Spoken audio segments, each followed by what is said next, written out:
Selamat. Kita mulai di mata kuliah cost control ini. Cost control ini di dalam hotel biasanya menjadi bagian yang terpenting. Namun di dalam cost control pada saat ini di hotel yang lebih dominan adalah cost control untuk food and beverage. Walaupun pekerjaan cost control juga mengkontrol semua expense dan cost yang timbul di dalam hotel.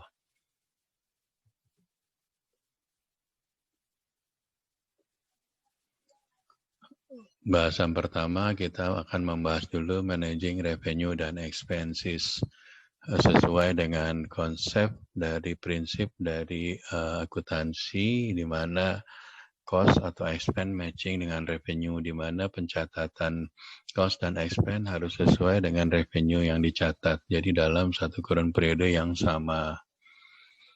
Nah, kita mulai dari revenue dulu atau pendapatan atau juga di Indonesia kadang-kadang penjualan, walaupun di bahasa Inggris revenue dan sales itu berbeda ya.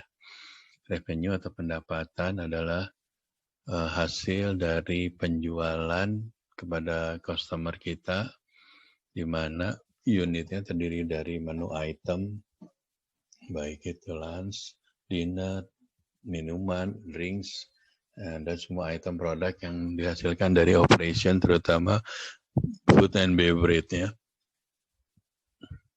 Lalu yang kedua, masalah dengan expenses. Ya, sebenarnya di dalam bahasa Inggris itu dibedakan antara cost dan expense. Sedangkan di bahasa Indonesia dua-duanya pengertiannya sama, yaitu biaya. Di dalam hotel itu terdapat cost dan expense.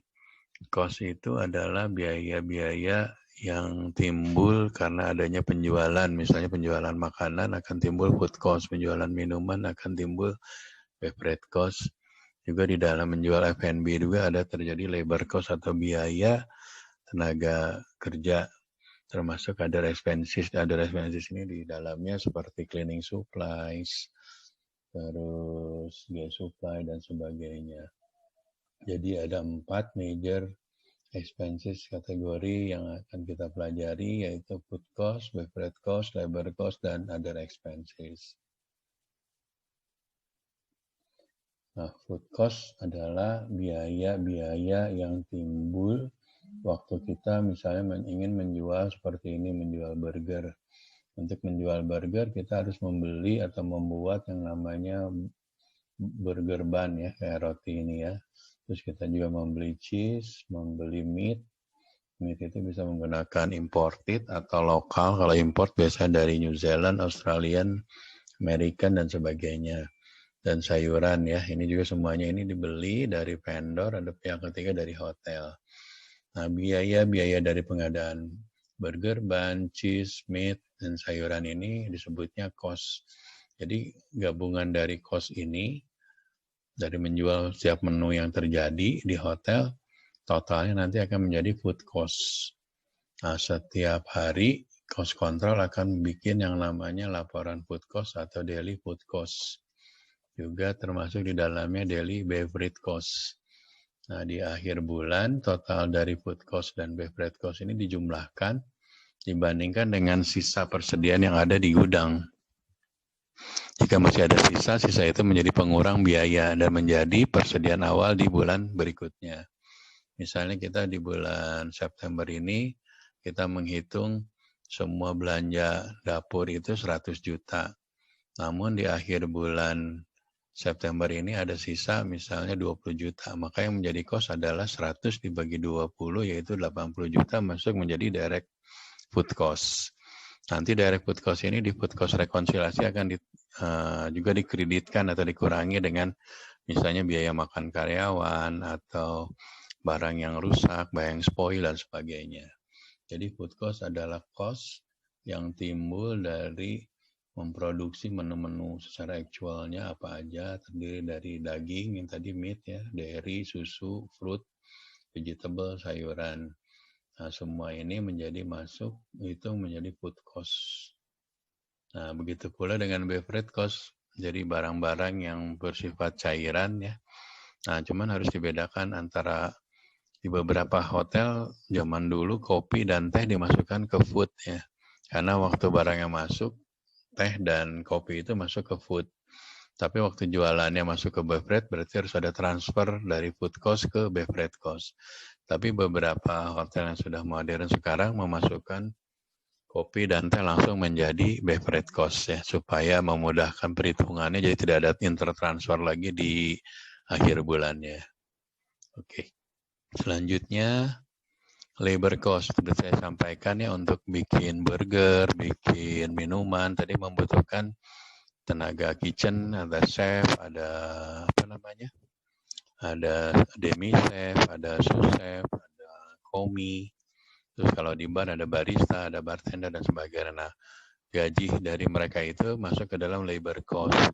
Jadi labor cost itu adalah biaya untuk di luar dari non-management ya, di luar dari biaya GM, biaya gajinya kepala departemen dan sebagainya, masuk ke dalam labor cost. Nanti labor cost dibagi per departemen, ada labor cost untuk F&B ya tadi, gaji dari kitchen, gaji dari F&B service, dari gaji steward dan sebagainya masuk ke labor cost ya. Nah, nanti kita di tahap berikutnya kita akan menilai labor cost berapa yang persentase yang ideal di dalam industri hotel atau industri horeca ya, hotel, restoran, dan kafe. Nah, di sini kita nanti kamu akan terbiasa dengan percentage computation ya. Nah, percentage computation ini adalah biaya-biaya yang timbul karena tadi ada timbul dari biaya cost. Nah, nanti biaya cost ini akan dibandingkan dengan selling price-nya. Maka dapat nanti ditanya berapa food cost-nya, 0,3 atau 30% itu dapatnya dari mana? Dari biaya tadi belanja food cost, dibagi dengan biaya penjualan, maka dapatnya 0,3 dikali 100%, makalah dapat 30%. Nah, ini disebut food cost 30%. Ya. Oke, kita lanjut ke rekaman yang sebelumnya sudah terekam.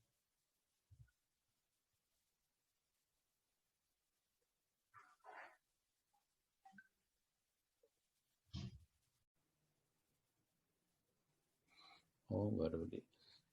Misalnya total biayanya tadi kan harga 150, total biayanya cuma 50.000, berarti cost-nya adalah 50.000 dibanding 150 ya. Nah, seperti itu perhitungan untuk presentasi computation-nya ya. Oke, kita lanjut setelah percent computation. Nah, ini cara menghitung percentage-nya ya.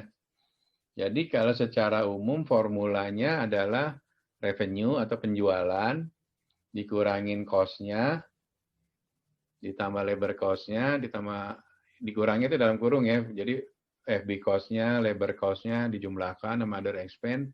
Jadi revenue dikurangin semua cost dan expense sama dengan profit. Jika ada angkanya positif berarti itu profit. Jika angkanya negatif berarti itu rugi ya. Nah, banyak hotel yang nggak ngitung atau kafe nggak ngitung gitu loh, ini profit enggaknya. Dia jual aja harga, kayak tadi saya bilang jualnya pengen murah aja 50.000. Tapi waktu dihitung, cost-nya ditambah labor, ditambah sebagainya ternyata rugi gitu kan. Nah, itu harus, makanya kita dalam memulai sesuatu itu harus dihitung plus dan minusnya ya. Nah, selanjutnya apa namanya? Yang persentase ini nih yang kalau kita lihat dari sini ya, kan revenue-nya 100% nih ya. Dikurang tadi food cost-nya misalnya 30%. Dikurang labor cost-nya misalnya 20%. Berarti ini udah 50 ya. Dikurang ininya misalnya 10%. 50, 60. Berarti profitnya berapa? Profitnya berapa persen? 40%. Nah, 40%. 40%. Betul. 40% ini tuh nanti jadi rata-rata industri untuk restoran atau hotel F&B ya. Kalau di Indonesia untuk profitnya F&B ya, kayak semacam kalau Mulia itu karena weddingnya tadi gede, mungkin dia bisa mencapai di atas 50%. Tapi kalau hotel atau restoran yang nggak punya wedding, nggak punya ballroom gitu ya, ini biasanya cost-nya profitnya di bawah 50, bisa 20, 30 dan sebagainya. Semakin besar profitnya, berarti semakin menguntungkan bagi hotel atau restoran tersebut ya. Sampai di sini ada yang ditanya? Ini masih teori, masih muda. Nanti ke depannya kita akan latihan untuk belajar soalnya ya, lebih detailnya ya. Oke, Pak. Oke, ada yang ditanya belum? Belum. Oke. Nah, ini salah contoh untuk menghitung tadi yang saya ceritain ya. Jadi F&B cost dibagi revenue adalah percentage. Nah, ini untuk bikin, misalnya ini jualannya tadi bikin stick ya, dijualnya 400.000 nih. Tapi untuk bikin stick Australian sirloin tadi membutuhkan 150 gram Australian meat, ditambah sayuran, ditambah garnish dan sebagainya, totalnya misalnya 150 gitu ya. Abaikan 1000-nya ini. Nah, si ininya harga jualnya 400. Nah, berarti ini dibagi ini sama dengan 37,5%. Nah, ini hafalin ya nanti karena di kedepannya formula ini formula gini-gini aja sih. Cuma nanti bentuk soalnya berbeda-beda ya. Kamu hafalin aja untuk menghitung berapa persen F&B cost adalah rumusnya cost yang timbul untuk membuat satu menu apa aja. Misalnya tadi menunya steak, menunya burger, menunya nasi goreng gitu ya. Dibagi dengan penjualannya. Kalau untuk resipi penjualannya masing-masing menu ya. Tapi kalau nanti kamu akhir bulan, ini udah ceritanya bukan per menu lagi, tapi total menu. Jadi untuk selama sebulan kita masak, jualan dari nasi goreng, burger, dan sebagainya, misalnya total cost-nya selama sebulan, misalnya 100 juta gitu. Nah, terus revenue-nya berapa nih? Kalau pengen 30%, berarti di sini revenue-nya harus berapa ya? Ya, dikali 130% gitu ya. Dapatlah nanti food cost-nya 30%. Kenapa harus dikali 130 coba? Ada yang tahu nggak? Misalnya kita ketahuin cost-nya segini, pengen total biaya segini, kita pengen food cost-nya 30%. Maka dikali 130, kenapa kali 130? Ada yang tahu nggak? Supaya nggak rugi. Bukan. Kenapa harus 130? Biar nyari perbedaannya bukan, Pak? Ya, jadi kan gini kan tadi kan ada yang di belakang ini, nah ini nih kan revenue-nya 100% kan?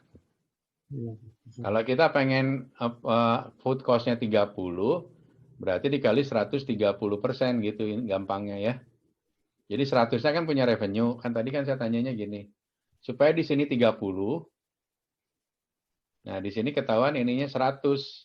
Berapa revenue-nya? Berarti 100 dikali 130%. 130% dari mana? Yang ini tadi. Revenue itu kan totalnya 100%.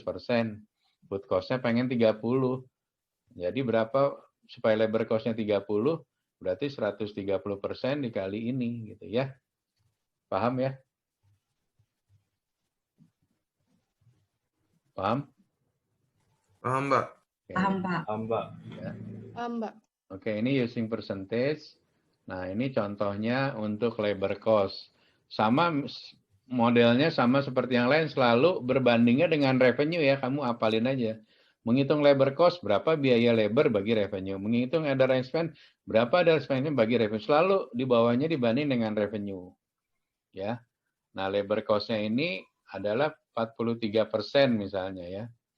Nah, di industri, di hotel yang baik, atau di restoran yang baik, biaya labornya itu harusnya tidak lebih dari 30%. Nah, kalau biaya labornya lebih dari 30%, berarti ada masalah nih kita. Bisa jadi penggajiannya kemahalan atau harga jualnya kemurahan. Nah, nanti kita tinggal analisa nih, mau nurunin labornya, cost-nya, atau naikin penjualannya. Nah, nanti di chapter selanjutnya nanti Anda akan belajar cara mengkontrol labor, cara mengontrol yang biaya lain-lainnya ya. Jadi untuk labor cost, seperti saya bilang di industri harus di 30% ya, yang rata-rata ya. Normalnya adalah 30%. Kalau other expenses untuk F&B ya paling gede di bawah 10% ya.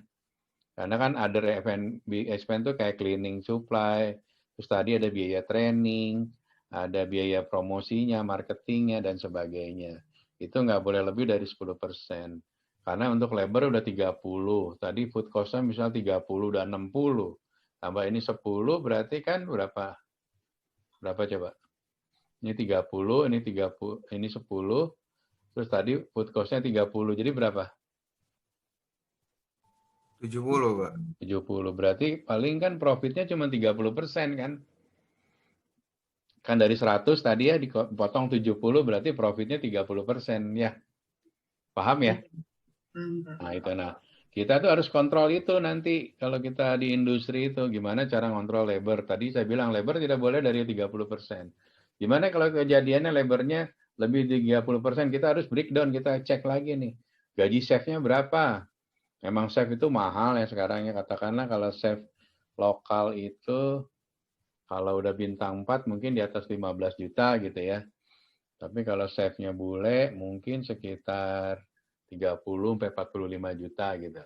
Nah, tapi kita lihat juga nih hotel kita lokasinya butuh expat enggak untuk chef. Kalau lokal market sih ngapain pakai eksekutif chef dari expat gitu ya.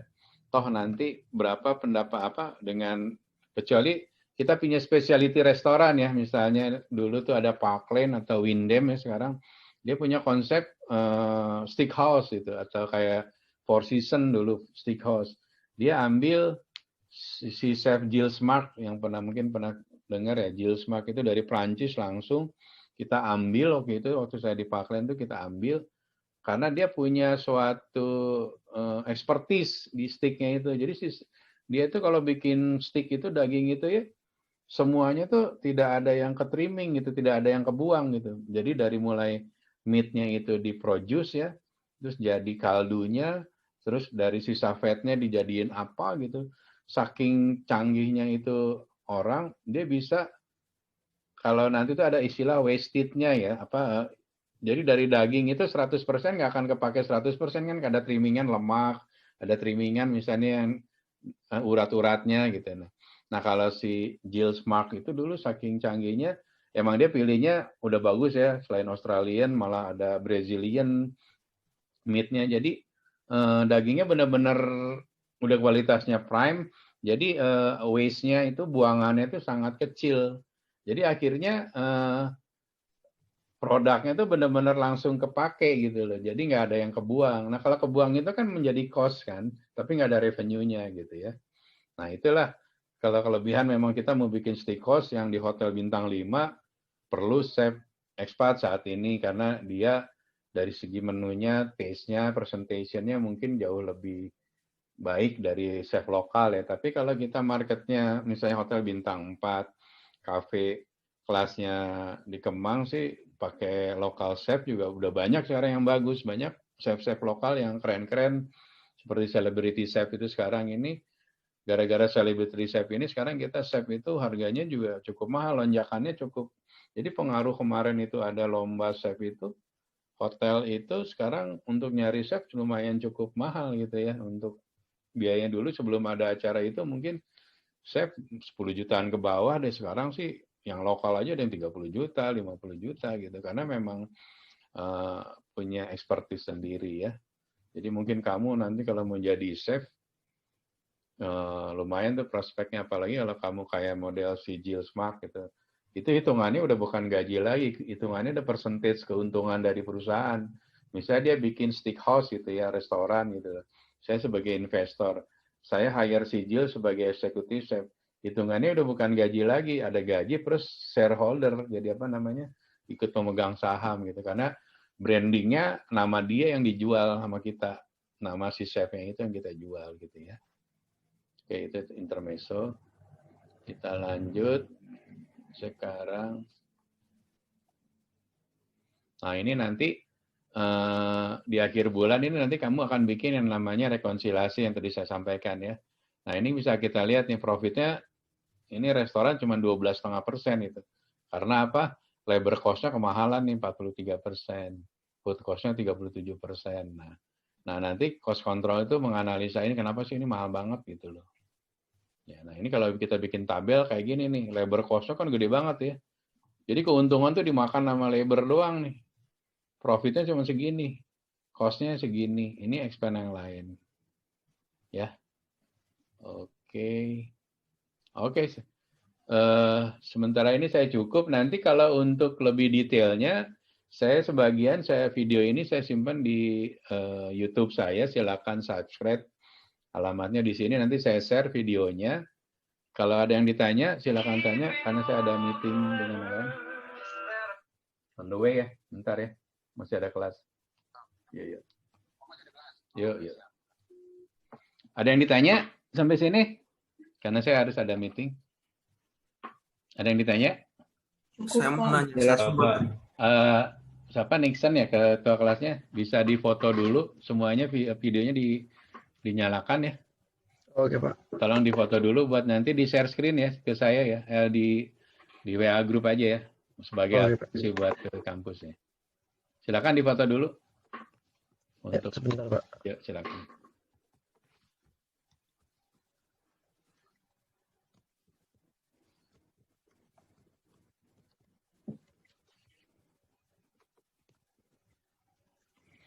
Nah, habis ini nanti ada tugas ya di buku yang saya share di grup ya. Udah punya semua kan ya?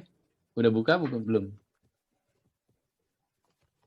Yang buku saya share kemarin, FB Cost Control, sudah terima semua kan, ada di WA group ya? Sudah, Pak. Nah, nanti tolong buka halaman 21 sampai 22 itu. Nanti itu ada latihan soal ya. Kamu coba latihan. Pilih 3 nomor aja, terserah, random, jangan sama, bebas itu, ngacak aja.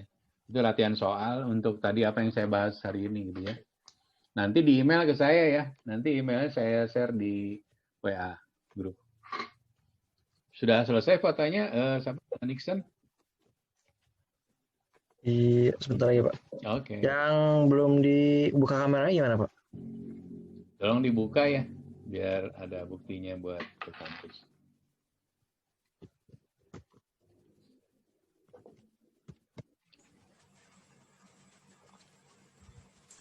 Oke, udah, Pak. Oke, ketemu lagi Jumat depan 10:30 ya. Terus tugasnya dikumpulin Kamis depan ya. Yang tadi halaman 21 sampai halaman 22, pilih 3 nomor saja. Nanti ini videonya kalau udah selesai saya akan share juga. Oke, terima kasih. Ketemu lagi Jumat depan ya. Terima kasih, Pak. Baik, Pak. Terima kasih, Pak. Terima kasih, Pak. Pak. Selamat siang. Selamat siang. Bye. Terima kasih, Pak. Yuk, bye.